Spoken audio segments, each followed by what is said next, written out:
All right, folks, it's been 2 weeks since Pope Francis was admitted to the hospital. This morning, the Vatican reported another restful night for the 88-year-old pontiff and a further slight improvement as he continues to undergo a variety of treatments. CBS News senior foreign correspondent Seth Doane is joining me right now live outside of the Vatican with an update. So, Seth, what are you hearing about his condition today? Well, Vlad, we hear from Vatican sources that the Pope was able to sit up in his chair, that he's in good humor, but we also still know that he is in critical condition.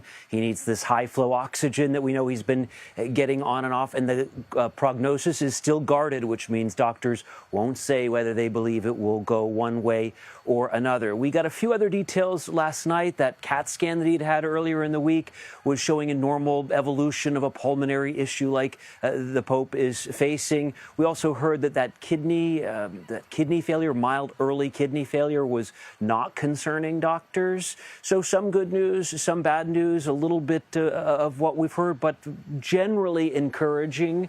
But doctors still keeping him in critical condition and without a prognosis. So the Vatican has always shared detailed information about the health of this Pope, but it's not common, Seth.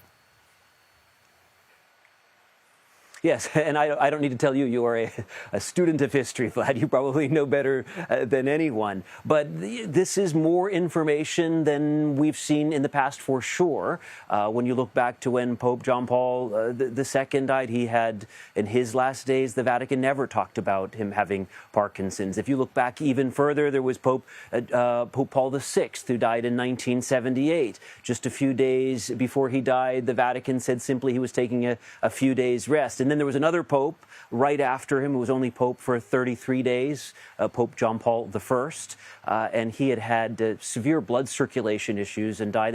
The cardinals who had just elected him knew nothing about that. So really, depending on the pope, depending on the condition, depending on the administration, we know more or less. But for as little as we feel like we're getting each day, this is surprisingly a lot of information, Vatican watchers tell us. Vlad?